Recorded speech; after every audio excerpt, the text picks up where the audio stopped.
पिछली कुछ क्लासेस से हमारी डिस्कशन जो है वो getting value out of data से रिलेटेड चल रही है और उसमें हम आज जो अगला कॉन्सेप्ट देखेंगे वो है एक्सप्लोरेटरी डेटा एनालिसिस, इसको EDA भी कहते हैं।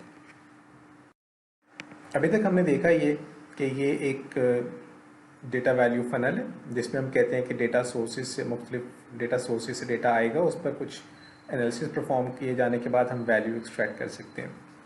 और हमारा मकसद अभी तक की डिस्कशन में ये था कि how can we bring our data to a format जहाँ पर हम ये एक्सप्लोरेटरी एनालिसिस परफॉर्म कर सकें।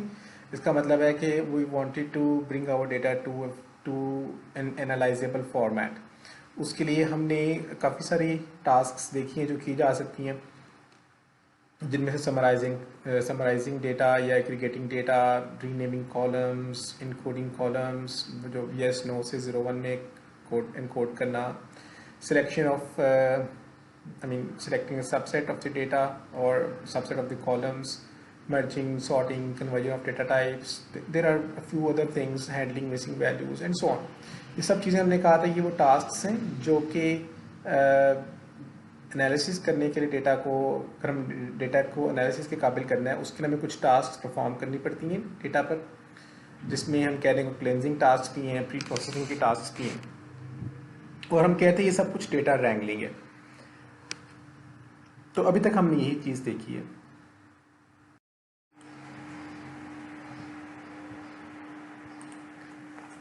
हम कर क्या रहे हैं, हम वैल्यू एक्सट्रैक्ट करने की कोशिश कर रहे हैं from the data available through different sources. तो हमने अभी तक जो काम किया, जिसको हमने डेटा रैंगलिंग कहा, जिसमें मल्टीपल सोर्सेज से डेटा लिया, एक्सट्रैक्ट किया, उसके बाद ऑपरेशंस परफॉर्म किए, कुछ टास्क परफॉर्म किए। Now we are actually able to tell what has happened. तो उस डेटा से हम कम से कम ये जवाब दे सकते हैं कि what has happened. Remember this was historic data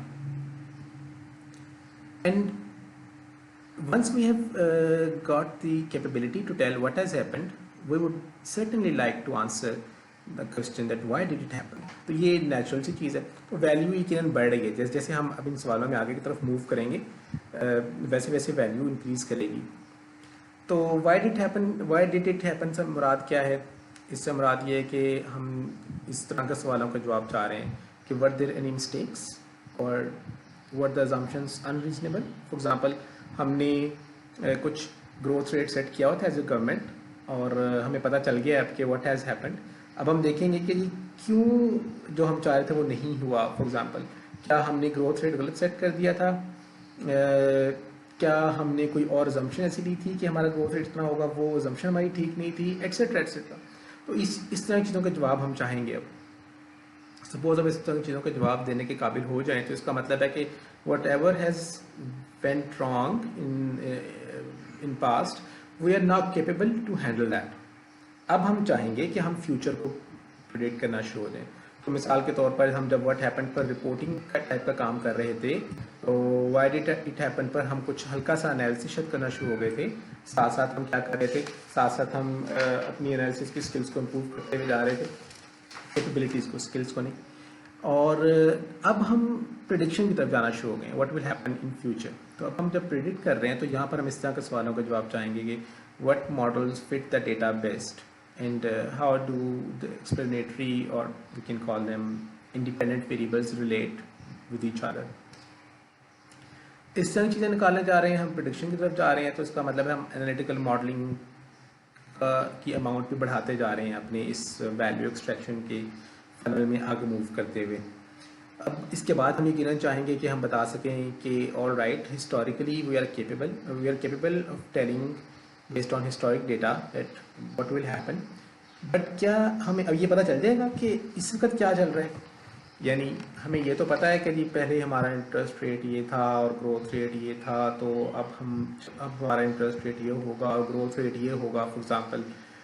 तो क्या अब हम ये देख सकते हैं कि जो हमने रिलेशनशिप देखी थी बिटवीन द एक्सप्लेनेटरी वेरिएबल्स या इंडिपेंडेंट वेरिएबल्स, उस रिलेशनशिप की डायरेक्शन क्या है, किस एक्सटेंट तक वो रिलेशनशिप जो है वो कितनी ज़्यादा है, कितना कम फ़र्क पड़ता है एक वेरिएबल का दूसरे वेरिएबल पर। मसलन इन्फ्लेशन एक वेरिएबल है, इंटरेस्ट रेट एक और वेरिएबल है। क्या हम अभी देख सकते हैं कि इस वक्त इन्फ्लेशन रेट क्या चल रहा है और उसके बाद हम अंदाज़ा लगाएं कि हमें इंटरेस्ट रेट क्या रखना है इस वक्त। अच्छा हाँ, क्या हम ये भी देख सकते हैं कि अभी इन्फ्लेशन रेट ये है, तो हमें फ्यूचर के लिए क्या करना है ताकि इन्फ्लेशन रेट हमारा नीचे आ जाए। व्हाट इज़ हैपनिंग से मुराद है, मैं अभी के इन्फ्लेशन रेट को देखते हुए अपने इंटरेस्ट रेट को मैनेज करूं, या अभी के इन्फ्लेशन रेट को देखते हुए कुछ ऐसा करूं कि मैं अपना इन्फ्लेशन रेट नीचे ले आऊं, मिसाल के तौर पर। तो उसके बाद अगर मेरे पास ये वाली कैपेबिलिटी आ जाती है कि मैं बता सकता हूँ व्हाट इज़ हैपनिंग और उसकी बेस पर चीज़ें कंट्रोल कर सकता हूँ, यानी एक तरह से मैंने ऑपरेशनलाइज कर दिया ना चीज़ों को। मैं इस वक्त कंटिन्यूसली अपडेट हो रहा हूँ, टाइम सेंसिटिव क्यूरीज के ज़रिए मुझे पता चल रहा है कि कब कब क्या क्या चीज़ इंपॉर्टेंट है, कैसे मैं इन्फ्लेशन को इस क्वार्टर की बेस पे मैं क्या कर सकता हूँ, एट्सेट्रा एट्सेट्रा। तो I would now like to take charge. I would say I'll now drive this whole economy, for example. I'll now tell my policy will drive the whole thing. और मैं बताऊंगा कि अब हमें आगे कहाँ जाना है और what will be for example the growth rate. What जो कि मैं चाहता हूँ, तो मैं उस ग्रोथ रेट को चाहते हुए अब मैं चाहूँगा कि मेरे जो इवेंट्स होने हैं वो इस तरह से हो कि जो ग्रोथ रेट मैं चाह रहा हूँ वो ग्रोथ रेट अचीव भी हो, यानी मैं केपेबल हो गया हूँ बाकी सारी चीज़ों को करने में। तो अगर मैं यहाँ तक पहुँच गया हूँ तो इसका मतलब मैं हाईएस्ट वैल्यू एक्सट्रैक्ट कर रहा हूँ इस वक्त कि अब मैं इंचार्ज हूँ और अब मैं बता रहा हूँ कि I am driving the things. कि मैं कौन हूँ, मैं एक इंसान नहीं हूँ, एक ह्यूमन बीइंग, एक पर्सन नहीं हूँ। मैं एक एंटिटी हूँ जो कि which is not necessarily human being, which most probably would be a firm और अ गवर्नमेंट और सर्विस में भी सर्विस प्रोवाइडर सपोज। तो इस तरह की चीज़ें कोई होंगी। तो इनमें हम कुछ चीज़ें अगर नोटिस करें, एक तो ये है कि जैसे जैसे हम इन क्वेश्चंस का जवाब देने में मेच्योरिटी की तरफ जा रहे थे, from what happen to what do I want to happen, तो वैसे वैसे हमारी amount of analytical modelling increase करती जा रही है। फॉर एग्जांपल इस पॉइंट पर आकर हम क्या कर रहे हैं, इस पॉइंट पर आकर हम कोशिश कर रहे हैं when we are driving the future. इस पॉइंट पर हम आगे क्या कर रहे हैं, इस वक्त हम कोशिश कर रहे हैं कि पास्ट का डेटा, इन हिस्टोरिक डेटा और current data, in present data को इस्तेमाल करके हम फ्यूचर का फिर अप्लाई भी कर रहे हैं और फिर फ्यूचर का ट्रेंड भी निकाल रहे हैं। और इसी तरह से हमारी वैल्यू एक्सट्रैक्शन भी वो भी बढ़ती जा रही है, वैल्यू ज़्यादा से ज़्यादा बेहतर एक्सट्रैक्ट हो रही है, ज़्यादा अमाउंट में एक्सट्रैक्ट हो रही है, ऐसे कहना चाहिए। यहाँ पर एक और हमें डिस्कशन करनी चाहिए, वैल्यू एक्सट्रैक्शन के फनल से रिलेटेड ही है और डेटा रैंगलिंग और ईडीए से रिलेटेड है। आज हम ईडीए को देखने जा रहे हैं, एक्सप्लोरेटरी डेटा एनालिसिस। इससे पहले हमने रैंगलिंग को देखा था। तो इनमें फ़र्क क्या है, कोई फ़र्क है भी या नहीं। अभी जितना भी इनके ऊपर मवाद अवेलेबल है लिटरेचर में या इंटरनेट पर जो प्रैक्टिस अवेलेबल है, उसके हिसाब से इनके बीच में कोई क्रिस्प लाइन तो मौजूद नहीं है। हाउएवर मोस्टली जब हम डेटा एक्सट्रैक्शन से रिलेटेड, उसकी क्लेंजिंग से रिलेटेड, उसके प्री प्रोसेसिंग से रिलेटेड कुछ काम कर रहे होते हैं मेजरली, तो हम इसका मतलब है हम रैंगलिंग परफॉर्म कर रहे हैं। यानी हम मेजरली समझ लें, अगर हम इस सवाल के जवाब के हिसाब से देखें कि अगर हम ज़्यादातर टास्क ये कर रहे हैं कि हम अंडरस्टैंड करें व्हाट हैज़ हैपेंड, यानी डेटा में था क्या और उसमें से हम क्या निकाल सकते हैं, what has happened that is, तो और उसको फिर रिपोर्ट कर सकें, जो हम निकाल सकते थे उसको रिपोर्ट भी कर सकें, तो हम मेजरली रैंगलिंग के टास्क परफॉर्म कर रहे हैं। हाँ, कुछ काम हो सकता है उसमें रैंगलिंग के दौरान, जैसे हमने लास्ट टाइम देखा था कि जब हम मिसिंग वैल्यूज हैंडल करते हैं तो हम बीच में इम्प्यूटेशन भी करते हैं। वहाँ पर हम इसका मतलब है कुछ रिलेशनशिप्स भी देख रहे हैं, कुछ वेरिएबल्स के आपस में रिलेशनशिप्स देख रहे हैं टू अंडरस्टैंड समथिंग। तो हम जवाब तो यही देने की कोशिश कर रहे हैं, लेकिन हमने कुछ रिलेशनशिप देखने का काम भी किया जो कि शायद लोग बाकी कहेंगे कि वो तो थोड़ा सा एडवांस्ड काम था, एक्सप्लोरेटरी एनालिसिस का काम था। तो वहाँ पर कुछ ओवरलैप आ गया। तो हम कह सकते हैं कि वहाँ पर हम देखना चाहते हैं कि इसकी मिसिंग वैल्यू, अगर कोई चीज़ मिसिंग थी तो वो क्यों मिसिंग थी वो देखने की तरफ चले गए हम। तो इसका मतलब है हमने थोड़ा सा वाई वाला काम भी कर लिया। क्या वो क्वालिटी का मसला था, डेटा का एरर का मसला था, तो हमें कुछ काम वहाँ पर वाई वाला भी किया। कुछ लोग कहेंगे कि एक्सप्लोरेटरी एनालिसिस व्हाट हैपेंड के बाद से शुरू हो रहा है और वो आगे तक चलता जा रहा है, और कुछ कहेंगे कि एक्सप्लोरेटरी एनालिसिस जो है वो व्हाई डिड हैपन के साथ उसका थोड़ा सा रैंगलिंग के साथ तो उसका ओवरलैप भी है। तो यानी यहाँ से यहाँ आते हो सकता है कुछ एक्टिविटीज़ ओवरलैप भी कर रही हो, कुछ एक्टिविटीज़ सेम हो। तो इसमें कोई crisp line as it is मौजूद नहीं है, लेकिन मेजरली जो काम हमने पिछले मरतबा तक देखे हैं वो रैंगलिंग के अंदर आ रहे होते हैं। अगर मेजरली वो काम हो रहे हो तो हम कहेंगे रैंगलिंग परफॉर्म हो रही है, और जो हम आज देखने जा रहे हैं मेजरली वो काम हो रहे हो तो हम कहेंगे ईडीए परफॉर्म हो रहा है। एक चीज़ जो हमें समझनी चाहिए वो ये है कि हमने रैंगलिंग के टाइम पे देखा ये था कि रैंगलिंग का मकसद है डेटा को रॉ फॉर्म से कन्वर्ट करना इनटू फॉर्मेट जो कि एनालाइजेबल फॉर्मेट हो।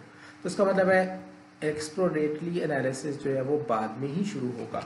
तो अगर हम टाइमलाइन वाइज देखें तो पहले हम रैंगलिंग परफॉर्म कर रहे होते हैं और फिर साथ साथ हम उस स्पेक्ट्रम में मूव करते हुए ओवरलैप कर लेते हैं थोड़ा सा ईडीए के साथ, और फिर हमारा सारे का सारा काम जो है ज़्यादातर टास्क जो है वो ईडीए के परफॉर्म होते हैं। तो अगर हम टास्क वाइज देखें तो शुरू में कुछ टास्क जो परफॉर्म होंगे वो रैंगलिंग के टास्क होंगे, कुछ टास्क बीच में ओवरलैप करेंगे, और फिर मेजरली आपके जो हैं वो एक्सप्लोरेटरी एनालिसिस के टास्क जो हैं वो टेक ओवर कर लेंगे।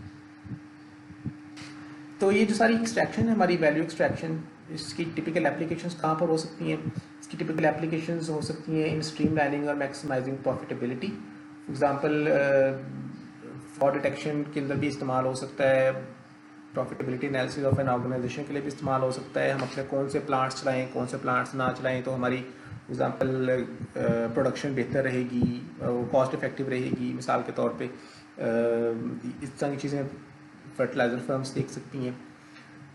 फाइनेंशियल कंपनीज या इंश्योरेंस कंपनीज वगैरह देख सकते हैं कि कब कोई बंदा हमारे साथ जिनको हमने कांटेक्ट किया उनको हमने अपनी डिटेल्स दी, अपने प्लान्स दिए, और उनकी डेमोग्राफिक्स देख के हम अंदाज़ा लगा सकते हैं कि क्या वो हमारे साथ कोई अकाउंट खोलेंगे या नहीं खोलेंगे। कस्टमर रिटेंशन मॉडलिंग में फॉर एग्जांपल हो सकता है कि हम देखना चाहेंगे what are the buying habits of a customer segment, किसी एक रीजन से आने वाले या किसी हाउस होल्ड इनकम की रेंज में रहने वाले लोग, उनकी बाइंग हैबिट्स क्या हैं, वगैरह वगैरह। क्रेडिट रिस्क प्रेडिक्शन में भी इस्तेमाल किया जा सकता है इस तरह के एनालिसिस को, इस तरह के एनालिसिस मॉडलिंग को, कि किस तरह के रिस्क ज़्यादा किस तरह की फॉर एग्जांपल सिचुएशन में हम कोई किसी को लोन दें या ना लें, उससे ज़्यादा रिस्की है लोन देना या कम रिस्की है, वगैरह वगैरह। तो ये टास्क इन मुख्तलिफ़ जगहों पर इस्तेमाल हो सकते हैं, और जो इनको अडॉप्ट करेंगे यानी इन एप्लीकेशंस को इस्तेमाल करने वाले कह लें आप,